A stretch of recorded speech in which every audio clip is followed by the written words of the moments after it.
रुक जाओ, अपने अपने मुखौटे खोल दो।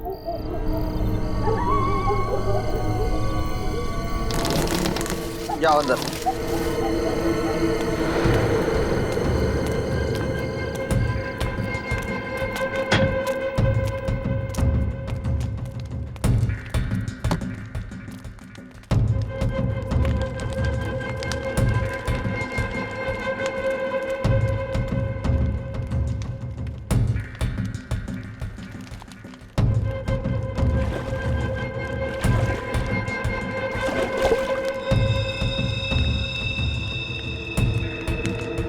करना है कर लो, लेकिन तुम अब मुझसे अब ये काम नहीं करवा पाओगे।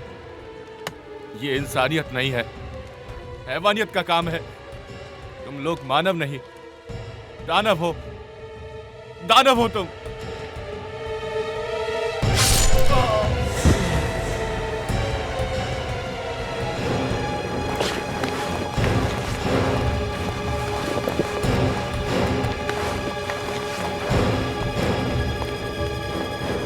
कान खोलकर सुन लो, जो हमारे खिलाफ आवाज उठाएगा तो उसे हमेशा के लिए सुला देंगे हम।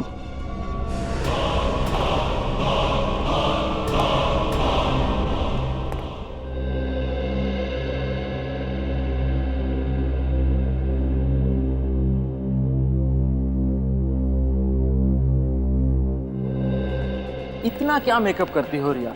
कुछ देर और अगर मेकअप कर लेती ना तो आज रेस्टोरेंट बंद हो जाता। ओ कम ऑन जगत, लड़कियां बिना खाने के रह सकती हैं पर बिना मेकअप के नहीं। एनीवेज तुम नहीं समझोगे ये सब। अच्छा तुम मेनू देखो, मैं प्लेट लेता हूँ। ओके।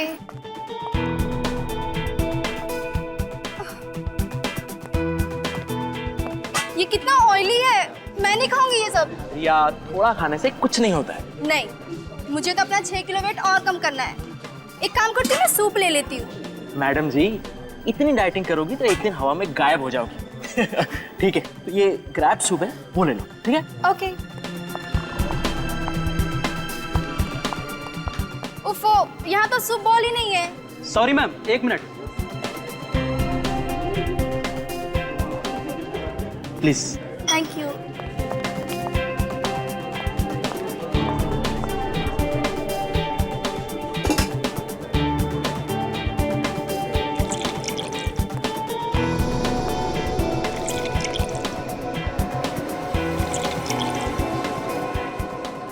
हो गया रिया?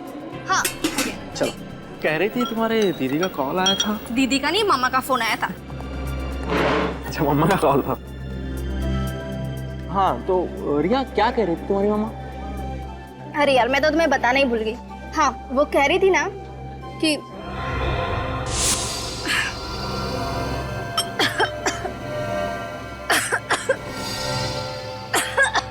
क्या हुआ रिया? कैसा तो लगता क्या हुआ रिया? क्या हो गया?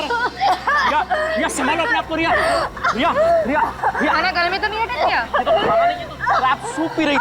रिया, अरे पानी पिलाओ ना उसे। क्या हुआ है? रिया, रिया, ये लो पानी। रिया पानी। ये तो मर गई है। रिया, रिया उठो रिया, रिया, रिया, रिया उठो रिया। रिया, कौन है इस होटल का मैनेजर? सर मैं हूँ मैनेजर। तुम इस होटल के मैनेजर हो? क्या मिलाया था तुमने सूप में? सर हमने सूप में कुछ नहीं मिलाया था सर। तुम जाकर बावर्ची को बुला कर लाओ जल्दी। बावर्ची को बुलाने की जरूरत नहीं है, अब तो सीआईडी आएगी।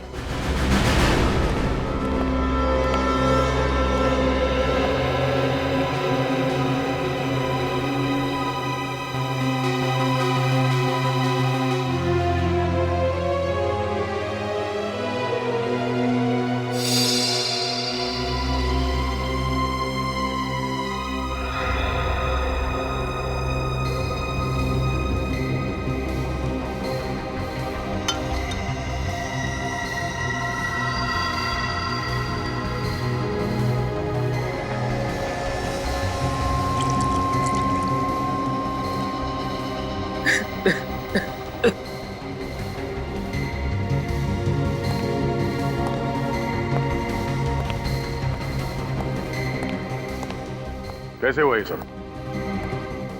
सर मैं और रिया इस डाइनिंग हॉल में जब दाखिल हुए तब तक रिया बिल्कुल ठीक थी सर।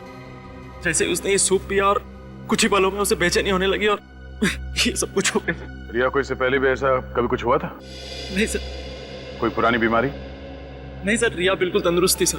वो तो सर इन लोगों ने उस सूप में जहर मिलाया और मेरी बीवी को मार डाला सर। कमाल करते हैं आप। पिछले 2 घंटे से आप एक ही बात दोहराए जा रहे हैं। सर आप ही सोचिए, रिया मैडम ने जो सूप पिया है, हमारे बाकी गेस्ट ने भी वही सूप पिया है। सर अगर सूप में जहर होता तो बाकी लोगों पर भी तो इसका असर होता। आप लोग आपस में बहस करना बंद कीजिए। अच्छा, आप लोगों ने भी सूप पिया था तो आप लोगों को बेचैनी नहीं हुई? नहीं सर, अभी तक तो कुछ नहीं हुआ। पर मुझे इस औरत की लाश देख करके बेचैनी हो रही है। मैम, जो सवाल पूछा जाए उसका जवाब दीजिए आप। सॉरी सर, असल में मैं 2 बाउल भर के सूप पी थी, पर मुझे कुछ नहीं हुआ।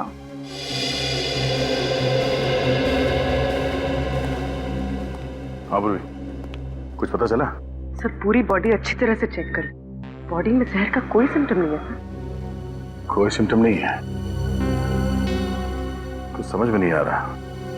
इन लोगों ने भी वही सूप पी, पर इन्हें कुछ नहीं हुआ, सब नॉर्मल है। तो अब क्या करें सर?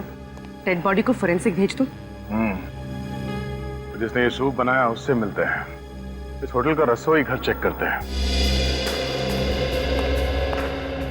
सर आप यकीन करिए, सूप में जहर बिल्कुल नहीं था। रिया मैडम की मौत एक हादसा है। सर अगर आप चाहें तो मैं और मेरा पूरा स्टाफ आपके सामने सूप पीकर दिखाते हैं।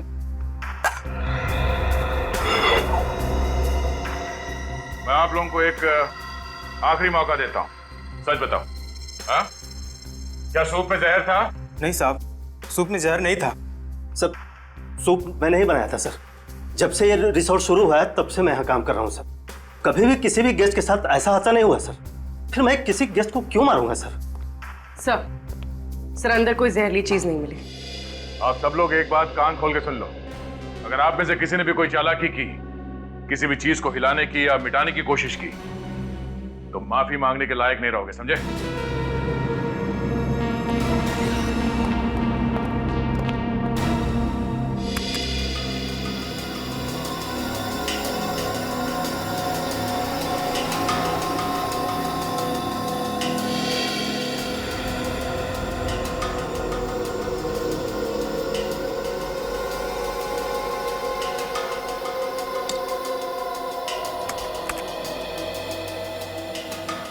सर इस बात पर तो कोई भी विश्वास नहीं करेगा।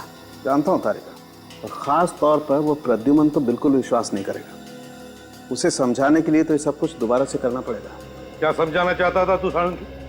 कि रिया के सूप में जहर था? जहर नहीं था बॉस। मैं रेहा का सूप और बाकी खाने की चीजें टेस्ट कर चुका हूँ। रेहा की मौत जहर की वजह से नहीं हुई।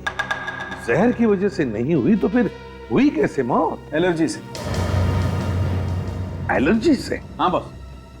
जैसे ही रेहा ने वो क्रैब सूप पिया, उसके फूड पाइप में स्वेलिंग होने लगी। वो सूजने लगा, जिसने ट्रैकिया पर प्रेशर डाला और उसकी वजह से इसका दम घुट गया और ये मर गई। तो अगर रिया की मौत एलर्जी से हुई है, जहर से नहीं, तो फिर इसके पति का शक भी सही नहीं है। कोई केस है ही नहीं बॉस, केस तो है। रिया का केस नहीं है, लेकिन एक और केस आप लोगों का इंतजार कर रहा है। वो क्या? तो होटल में से जो प्लेट, चम्मच और बोल आप लोग लाए थे, उसमें से एक अजीब बात पता चली है। अजीब बात मतलब? बताता हूं, आइए।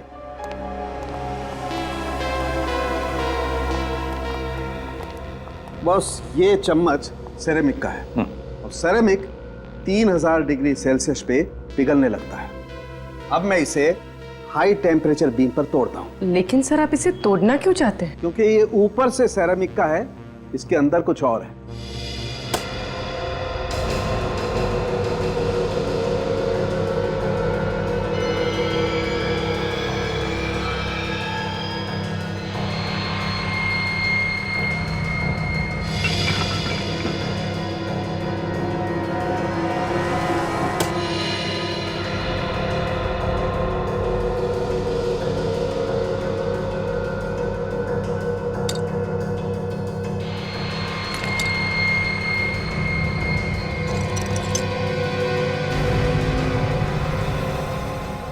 यार सालुंखे, ये तो हड्डी है। हाँ बॉस, ये एक हड्डी ही है। और चौंकाने वाली बात यह है कि किसी जानवर की हड्डी नहीं है, बल्कि ये एक इंसान की हड्डी है। क्या? इंसान की हड्डी? हाँ, किसी इंसान की पेल्विक बोन को काटकर उस पर सेरेमिक कोटिंग की गई है। लेकिन ये कैसे हो सकता है सर? हो सकता है, मैं बताता हूं। बॉस, हजारों साल पहले भी लोगों ने इंसान की हड्डियों से क्रॉकरी बनाई है। ये देखो, ये जो चम्मच है, ये किसी ने छोटे बच्चे की उल्ना, ये हाथ की ऊपर वाली हड्डी को तराश के बनाई है, जैसे कि वो चम्मच बनी है। और इतना ही नहीं बॉस, वो जो प्लेट आप लोगों को होटल से मिली है, उसमें तो एक नहीं, अलग अलग 12 इंसानों की हड्डियां मिली हुई है। उस प्लेट में 12 लोगों की हड्डियां मिली है? हाँ। माय गॉड, कौन कर सकता है ये तो कोई ऐसा आदमी कर सकता है जिसका मानसिक संतुलन पूरी तरह से बिगड़ गया है। पता लगाना पड़ेगा होटल से कि उनको क्रॉकरी कौन सप्लाई करता है।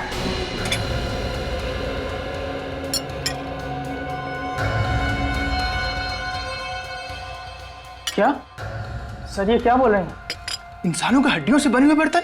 हाँ, और ये सारे बर्तन हम ले जा रहे हैं ताकि चेक करके देख सके ये भी वैसे ही इंसानों की हड्डियों से बने हैं या नहीं। और अगर सब के सब जेल की हवा नहीं खाना चाहते हो तो जल्दी से बताओ, ये इंसानी हड्डियों से बनी क्रॉकरी इस रिसोर्ट में कहां से आई है? सर, हम तो बावर्ची हैं। सामान खरीदने और पसंद करने की जिम्मेदारी तो मैनेजर साहब की है। नहीं सर, मैंने ये क्रॉकरी बिल्कुल पसंद नहीं की सर। सर, आज एक सेल्समैन आया था सर, उसने ये सैंपल के तौर पर दिया। सर, महंगाई कितनी बढ़ गई है। इतने बड़े रेस्टोरेंट में भी क्रॉकरी का बजट नहीं है, सैंपल से काम चला रहे हैं। ये सैंपल की क्या कहानी है? हाँ सर, आज सुबह एक सेल्समैन आया था, उसने ये सैंपल दिखाते हुए कहा कि अगर ये क्रॉकरी सबको पसंद आ जाए तो इसे होलसेल में ऑर्डर कर देना। कुछ बताया उसने? किस कंपनी से आया था वो? हाँ, मैंने उससे कंपनी का नाम पूछा था तो उसने बताया कि उसके बॉस की कोई बहुत बड़ी कंपनी नहीं है, वो लोग कुछ हस्तकला का उनका छोटा मोटा कारोबार है। अगर उसे होलसेल में ऑर्डर की उम्मीद थी तो उसने अपना नाम, पता या फोन नंबर तो दिया ही होगा ना? हाँ सर, उसने अपना नाम धवल बताया था सर, और नंबर भी दिया है। सेल्समैन धवल?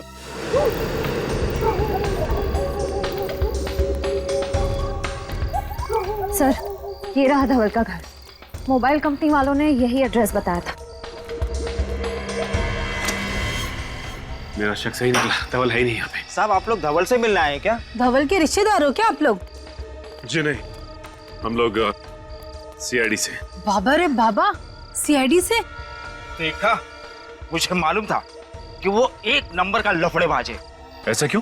क्योंकि साहब वो सुमड़ी में रहता था, खाना भी बाहर से आता था और पानी भी। कब से रह रहा था वो यहाँ पे? 3 महीने हो गए मैडम, लेकिन 3 महीने में मुश्किल से 3 बार किसी से बात किया होगा। सर, अच्छा ये बताइए कि इस धवल के बारे में कोई ऐसी बात जो आप लोगों को अजीब सी लगी? 2 हफ्ते में एक बार एक वैन आता था, वो भी देर रात को। कैसी वैन?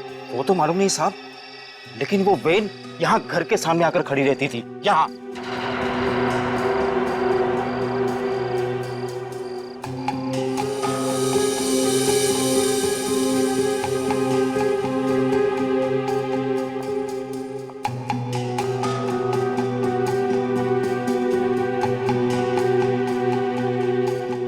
धवल और दूसरा आदमी उसमें से बड़ा बड़ा कार्टून निकाल के घर के अंदर ले आता था। ठीक है, अगर आप लोगों की जरूरत पड़ेगी तो हम बुलाएंगे।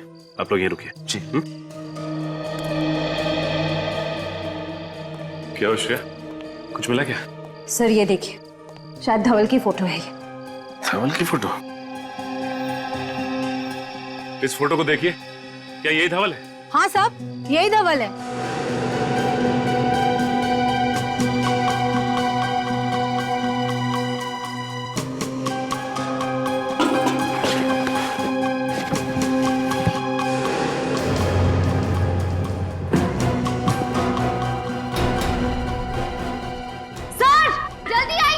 आशिया!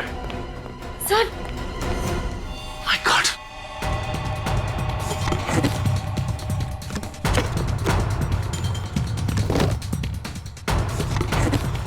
ओह नो, इतने सारे कंकाल। लेकिन सर, धवल ने इन लोगों का खून किया, किसी को पता कैसे नहीं चला? ये लोग चीखे तो होंगे, बदबू तो आई होगी। नहीं श्रेया, इन्हें यहां नहीं मारा गया है, बल्कि इन्हें बाहर मारा गया है और इनकी हड्डियों को लाया गया है कार्टन्स में। लेकिन सवाल ये उठता है कि ये लोग थे कौन जो मारे गए, और धवल ने इन्हें मारा कहाँ है? सर, एसीपी सर ने कहा है कि सारी क्रॉकरी की दुकानें चेक करो, पर कहीं कुछ पता ही नहीं चल रहा है। श्रेया, मुझे पूरा यकीन है कि ये क्रॉकरीज इन्होंने होटल में दी है तो किसी ना किसी दुकान में भी जरूर दी होगी। ध्यान से देखते रहो। सर, ये भी क्रॉकरी की दुकान ही लग रही है। चलो चल के देखते हैं। भाई साहब, हम लोग सीआईडी से। सीआईडी? जी हाँ, सीआईडी। अच्छा ये बताइए कि इस तरह की क्रॉकरी कौन बनाता है और कहाँ बनाई जाती है? सर, ये देखिए, इस प्लेट पर भी बिल्कुल वैसी डिजाइन बनी हुई है। इस दुकान का मालिक कौन है? हम दोनों सर। मेरा नाम मानिक और ये मेरा भतीजा सागर है। आप लोग हमारी दुकान पर क्यों आए? क्रॉकरी बेचना कोई गुनाह है क्या? क्रॉकरी बेचना तो गुनाह नहीं है, लेकिन इस तरह की क्रॉकरी बेचना गुनाह जरूर है। ये बताइए, इसे सप्लाई कौन करता है आपको? सर, ये कोई बड़ी फैक्ट्री का माल तो है नहीं। बाकी और क्रॉकरीज की तरह इस पर किसी कंपनी का नाम नहीं है। सेल्समैन आते हैं और सैंपल के तौर पर ये सेट यहाँ छोड़ जाते हैं। बाकी उनका माल बिकता है तो ये रोकड़ा हम उनको दे देते हैं। और ये माल लगातार नहीं मिलता, 2-3 महीने में एक ही बार आता है। और हाँ, हर बार सेल्समैन भी अलग अलग होते हैं। इसे पहचानते हैं आप लोग? हाँ, अरे ये तो वही सेल्समैन है ना जो पिछले 2-3 महीनों से ये माल सैंपल के तौर पर हमें देखा जाता था। क्या नाम था इसका? धवल, और आजकल फरार रही है। सर, आप क्या बात कर रहे हैं, कुछ समझ नहीं आ रहा। देखिए, हम आपको डराना नहीं चाहते, लेकिन आइंदा से इस तरह की क्रॉकरीज अपनी दुकान में मत रखिएगा, समझे? लेकिन क्यों? क्योंकि ये सिर्फ सिरामिक से नहीं, बल्कि इंसान की हड्डियों से बना है।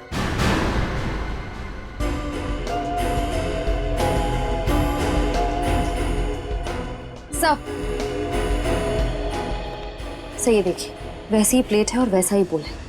रिपेयर और रीपेंट करने के लिए पीछे रखा हुआ था।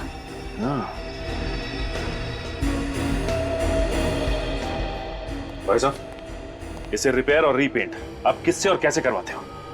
सर, वो धवल वही ऐसे खराब पीसेस को खुद आकर वापस ले जाता है और वर्कशॉप में रिपेयर करवाता है। श्रेया, एक बार ये पता चल जाए कि ये कारीगर हैं कौन, तो सप्लायर कौन है ये खुद ब खुद पता चल जाएगा। सर, धवल के घर से जो खोपड़ियां मिली हैं, उसके जरिए डॉक्टर साळुंके ने अब तक 15 लोगों के चेहरे बनाए हैं। सर, ये है वो लोग।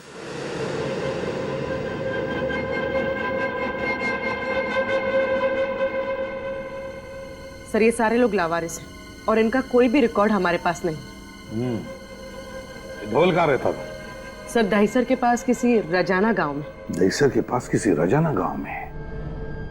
इस रजाना गांव के पास तो कोई मुर्दाघर है, और ये जो कोई भी ये सब कर रहा है तो जरूर कहीं ज्यादा दूर नहीं जाएगा लाशों के लिए।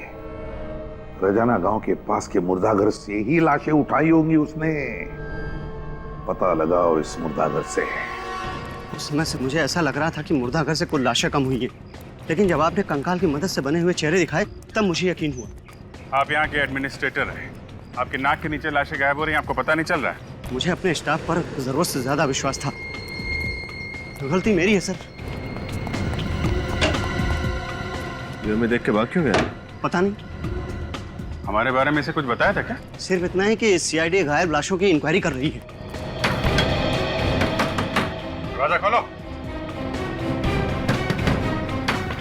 देखो, तुम बच के जा नहीं सकते, खोलो दरवाजा।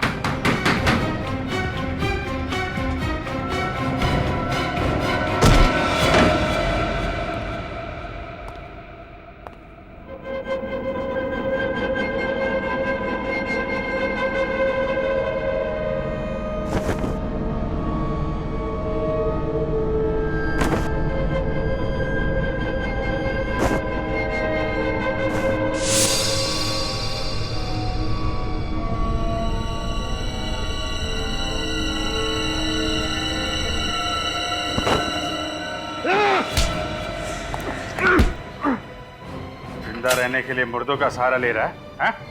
छोड़ दो मुझे, जाने दो। कहाँ जाएगा? तुझे तेरी मंजिल तक तो हम लेकर जाएंगे। लाशों की चोरी करता है। ये करता था लाशों की चोरी? हाँ, और ये मत पूछना कि लाशों के साथ ये क्या करता था। ले चलो इसे।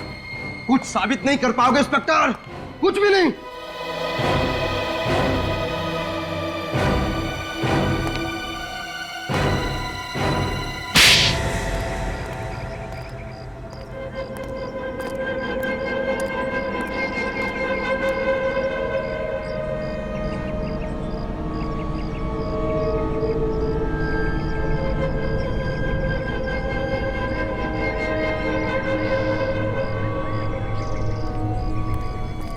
श्रेया, तुम्हें पूरा यकीन है कि यही वो जगह है? हाँ सर, हमारे खबरी ने इसी जगह के बारे में बताया था जहाँ पर क्रॉकरी पर हैंड पेंटिंग करने वाले कारीगर काम करते हैं। सर उसने तो ये भी बताया था कि इनमें से कुछ कारीगर रात में कभी कभी गायब हो जाते हैं।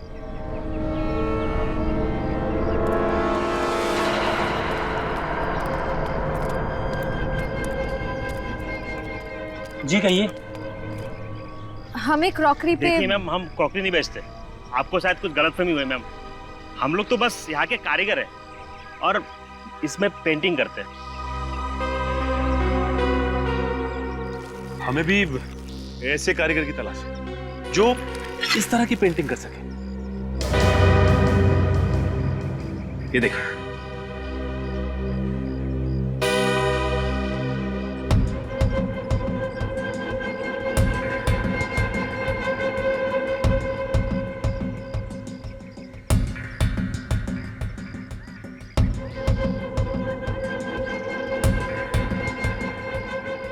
अरे नहीं साहब, ऐसा काम हमने कभी नहीं किया साहब। लेकिन हमने तो सुना है कि ऐसा काम आपके वर्कशॉप में होता है। इतना बारीक और सुंदर काम आप ही लोग करते हैं। देखिए, आप ये काम करेंगे तो हम आपको पैसे देंगे।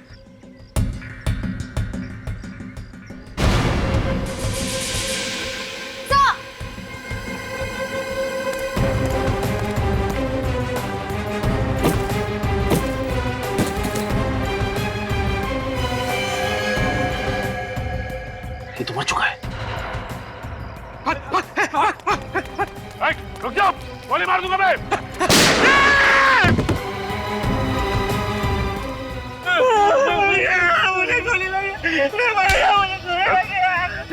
कोई गोली वोली नहीं लगी तुझे? हवा में फायर किया मैंने। अच्छा, गोली नहीं लगी? बोल, धवल को क्यों मारा तूने? बोल।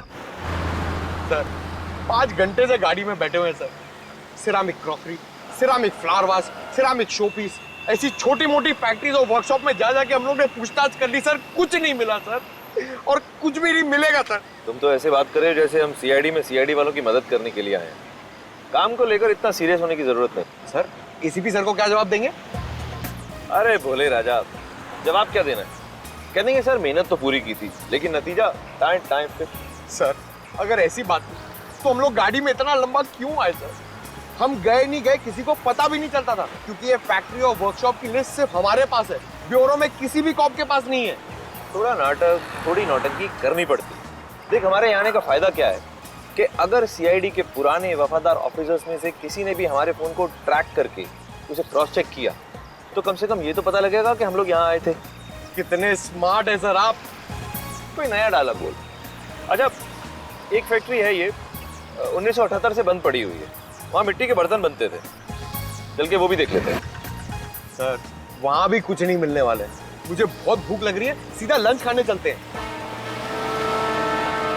और तुम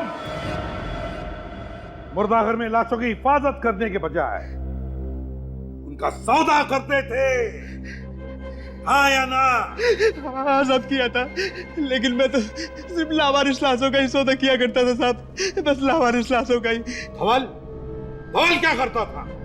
क्या करता था वो लाशों की हड्डियों के साथ?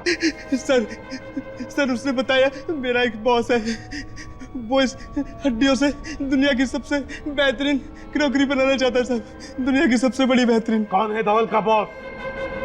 कौन है वो बॉस? बताओ। नहीं पता साहब, नहीं पता। माँ साहब मुझे कुछ नहीं पता साहब, मुझे कुछ नहीं पता साहब, मुझे छोड़ दो। ले जाओ इसे, ले जाओ इसे सचिन। आ जाओ। और तुम दोनों धवल का खून क्यों किया? हमने खून नहीं किया साहब। साहब हमने कुछ नहीं किया साहब, हमने कुछ नहीं किया तो फिर भाग्या क्यों मारा? साहब हम अपना काम कर रहे थे साहब, धवल जी तो गुंडों के साथ आए और कहा कि सीआईडी आ रही है, वो डर के भागने की कोशिश मत करना, नहीं तो सीआईडी वालों को शक हो जाएगा साहब। साहब पता नहीं अचानक क्या हो गया, धवल जी वहीं पे गिर गए साहब, और साहब गिरते वो मर गए साहब। बताओ, तुम्हें मालूम था ना कि वो क्रॉकरी इंसानी हड्डियों से बनती थी? हाँ साहब, हम गरीब आदमी है साहब, हमें क्रॉकरी पेंट करने का 20,000 रुपया मिलता था साहब। साहब हम मना नहीं कर सकते साहब, अगर काम करने से कोई मना करते ना साहब, सब उनको भी मार के उनकी हड्डियों की क्रॉकरी बना देते साहब। है कहाँ ये फैक्ट्री? कहाँ है फैक्ट्री? बताओ जल्दी। साहब गुंडे हमारी आंखों में पट्टी बांध कर ले जाते थे साहब, हम नहीं जानते साहब। आंखों पर पट्टी बांधते थे? तो अभी यहाँ पर अपनी आंखें बंद करो और बताओ कहां लेके जाते थे वो, कैसे लेके जाते थे? आंखें बंद, याद करो। वो साहब पनवेल की जरी चौक से हमें कार में बिठाते थे साहब और लोनावाला की तरफ लेके जाते थे साहब।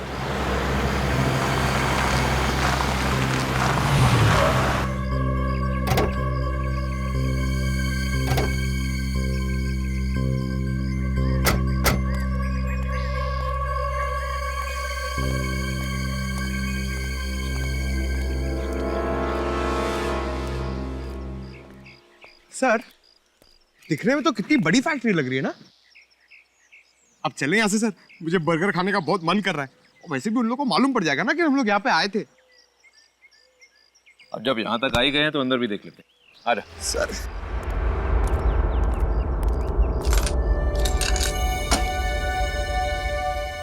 ये फैक्ट्री 1978 से बंद पड़ी है, फिर ये ताला नया कैसे? सर अभी तो आपने कहा था कि हम लोग सीआईडी का काम करने नहीं आए, तो ये ताला नया हो कि पुराना, आपको क्या फर्क पड़ता है? अरे बुद्धू, यही तो मौका है। देख, अगर कोई काम की चीज हाथ नहीं लगी तो बोल देंगे सर हमें कुछ भी नहीं मिला, लेकिन अगर कोई सुराग या सबूत हमारे हाथ लग गया तो सोच, पूरे शहर में ढिंडोरा पिट जाएगा कि सूरज और पंकज ने इतना मुश्किल केस अकेले ही सॉल्व कर लिया, जिसे सीआईडी के बड़े बड़े दिग्गज भी सॉल्व नहीं कर पाए थे। हाँ सर। समझा? एक काम कर, आसपास जरा जाकर देख कोई मिलता है क्या। मैं ये ताला तोड़ने की कोशिश करता हूँ। Okay sir.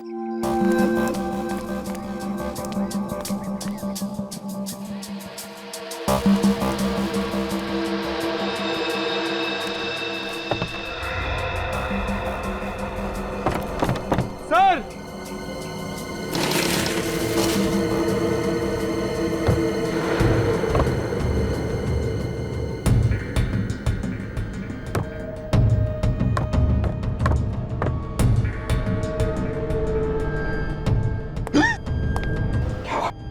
सर हड्डी। चुप। सर मैं कह रहा हूं अभी भी वक्त है, दया सर और अभिजीत सर को बुला लीजिए, ये जगह बहुत डरावनी है सर, मुझे बहुत डर लग रहा है। चुप। ऐसी छोटी मोटी तहकीकात के लिए उन्हें बुलाने की क्या जरूरत है? खुद कुछ नहीं करेंगे क्या? चुपचाप मेरे पीछे आओ, देखिए इस कमरे में है क्या।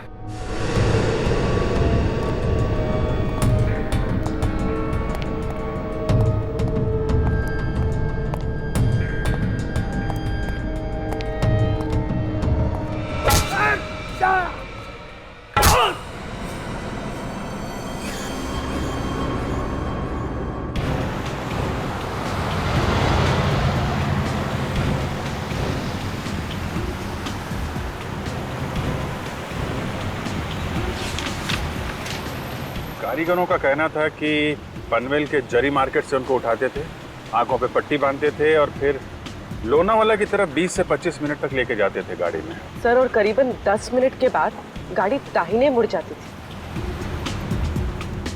6-7 मिनट तो हो गए हैं लोनावाला की तरफ। देखते हैं आगे कौन सा राइट टर्न है।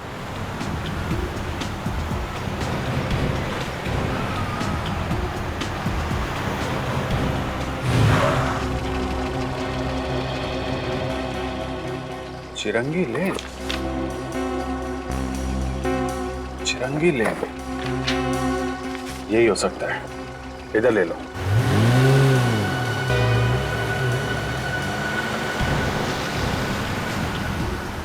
सर ये रास्ता तो शहर से दूर जंगल की तरफ जा रहा है।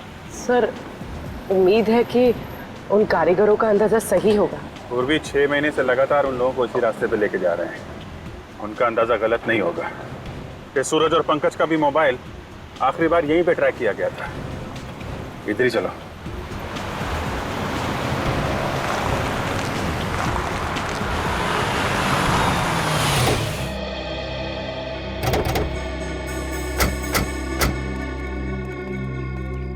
सर रास्ता बंद है यहाँ पर। करीब 25 मिनट हो भी गए। तो सर उन कारीगरों ने ये भी बताया था कि गाड़ी से उतरने के बाद करीब 5 मिनट तक उन्हें जंगल में पैदल ले जाया जाता। चलो फिर जंगल में चलते हैं।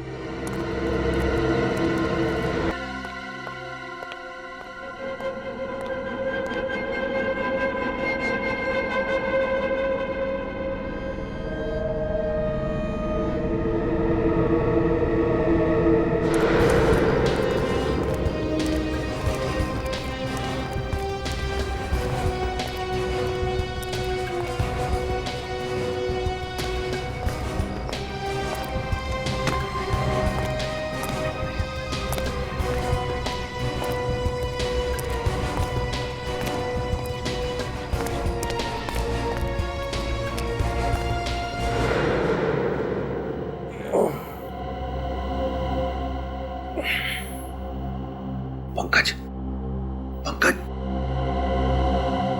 पंकज, पंकज, उठ। चुप, चुप, धीरे बोल, धीरे बोल, धीरे बोल।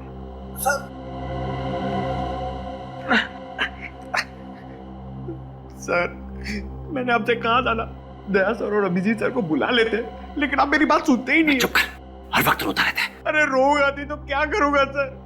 ये वही नरक है जहाँ पर इंसान की हड्डियों के साथ ये लोग सिरामिड की प्लेट्स और सूप बोल्स बनाते हैं सर। सर मैं आपके हड्डियों के प्लेट और सूप बोल्स बनते हुए नहीं देख सकता हूँ सर। अरे कुछ नहीं होगा हमें। सर कैसे कुछ नहीं होगा? सीआईडी की टीम को पता भी नहीं कि हम लोग कहाँ पर हैं और हमारे पास बंदूकें भी नहीं है। तो क्या होगा? भूल गया सीआईडी की ट्रेनिंग?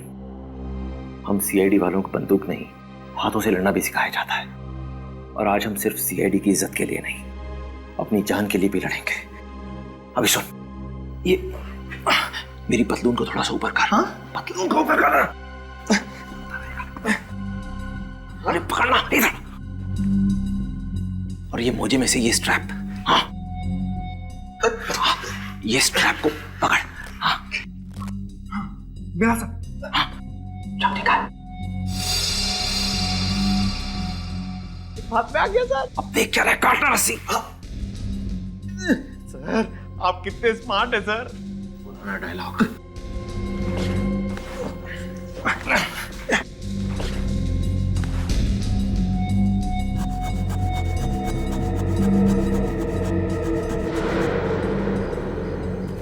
सर इतने बड़े जंगल में उस जगह को ढूंढना बहुत ही मुश्किल होगा।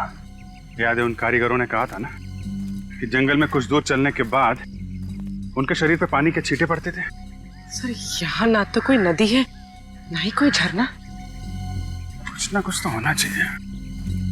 सर कहीं ऐसे तो नहीं कहीं कोई पानी का पाइप वाइप फट गया हो सकता है, ढूंढो।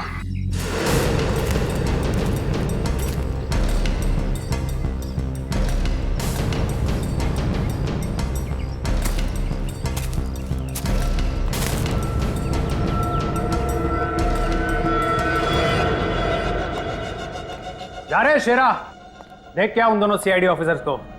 अब तक तो होश आ गया होगा, कब से तड़प रहा हूं उन दोनों से मिलने को। जा देख क्या जल्दी। Yes boss.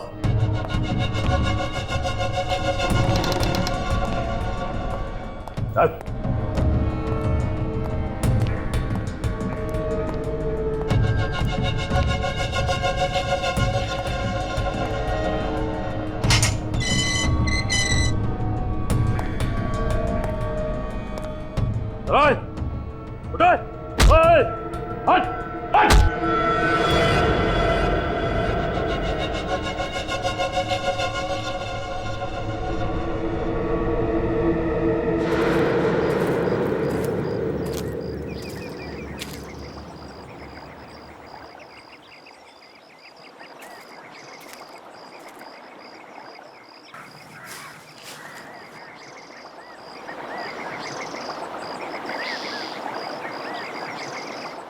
विनीत, पूर्वी।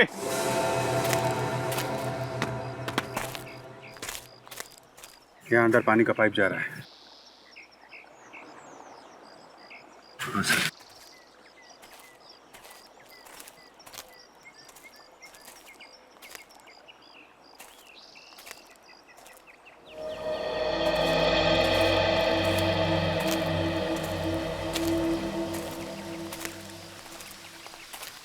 ओह,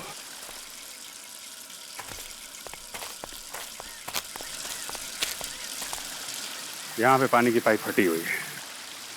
तो लगता तो हम सही जगह आ गए। सही करो विनीत, यहीं कहीं आसपास होगी वो जगह। तो ये है वो जगह जहाँ पे सूरज और पंकज को कैद करके रखा है।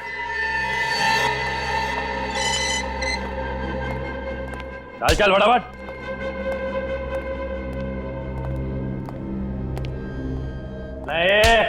चलो।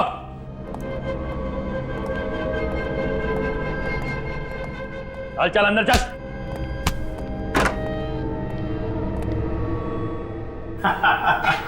आओ मेरे मेहमानों, आओ। अब तक तो तुमने देख लिया होगा ये मेरा छोटा मोटा कारोबार। तुम? आप लोग हमारी दुकान पर क्यों आए? क्रॉकरी बेचना कोई गुनाह है क्या? सर, ये वही सागर है जिसकी होलसेल मार्केट में सिरामिक्स की दुकान है। हाँ, सागर, सागर।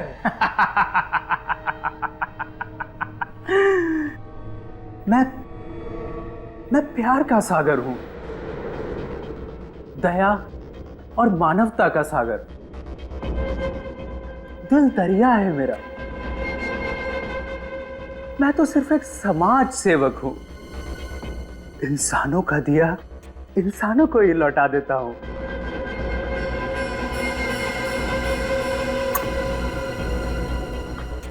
इंसानों की हड्डियां मिट्टी में क्यों मिले?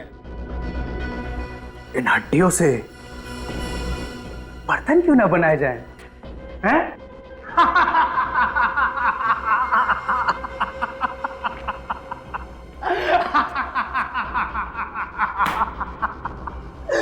दुनिया की सबसे अनोखी क्रॉकरी बनाता हूं मैं, इंसानों की हड्डियों से बनी हुई क्रॉकरी। और इस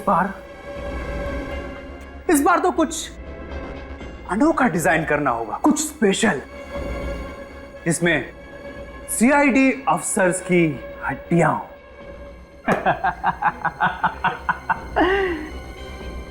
और उस रेंज का मैं अनोखा नाम रखूंगा। हाँ, सीआईडी स्पेशल रेंज। सब कुछ बिक जाएगा, सब कुछ बिक जाएगा। चुप! ये तू ठीक नहीं कर रहा है सागर। तुझे अंदाजा नहीं है कि हम सीआईडी वाले क्या कर सकते हैं। सीआईडी वाले नहीं, करूंगा अब मैं। शेरा, लेके जाए इन दोनों को और जिंदा तेजाब में डाल दे। कुछ ही देर में दोनों तड़प तड़प के मर जाएंगे। उसके बाद इन दोनों की हड्डियों से बनेगी सीआईडी स्पेशल क्रॉकरी। लेके जाओ।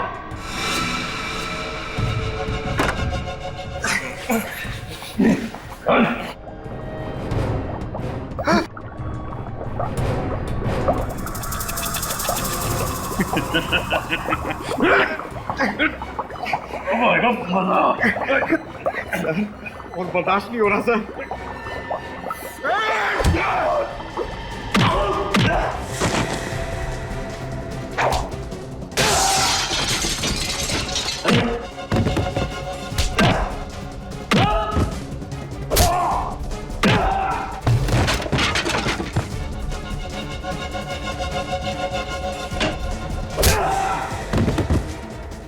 सीआईडी की हड्डियों से क्रॉकरी बनाएगा।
बस तेरा खेल खत्म। मैंने कोई जुर्म नहीं किया, मैंने कोई जुर्म नहीं किया। ये तो एक कला है। कला। इंसानी हड्डियों से बर्तन बनाना ये कला है। बर्तन बनाना कोई जुर्म थोड़ी है।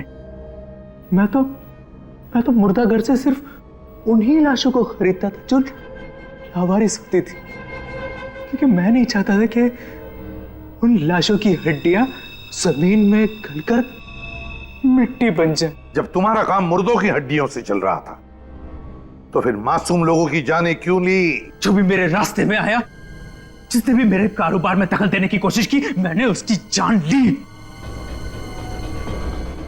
सबसे पहले तो मैं उन कारीगरों को मारता था जो मेरा काम करने से मना करते थे, और फिर उसके बाद में उनकी हड्डियों से बर्तन बनाता था। और धवल धवल को क्यों मारा तुमने? धवल धवल धवल मेरा बहुत चहीता था, दाहिना हाथ था मेरा। लेकिन क्या करें, आप लोगों ने उसको पहचान लिया और धंधे की वजह से मुझे उसको मारना पड़ा। अब आज के बाद अपनी खुद की हड्डियों के अलावा और किसी की भी हड्डियों को महसूस नहीं कर पाओगे। मेरी हड्डियां मरने के बाद मैं अपनी हड्डियों से भी बर्तन बनाऊंगा। इस तपस्या को कोई भंग नहीं कर सकता। इसकी दिमागी हालत ठीक नहीं कोई है, भंग नहीं कर सकता। साइकेट्रिक ट्रीटमेंट की जरूरत है इसे। फिर अदालत ही तय करेगी इसे क्या सजा देनी है।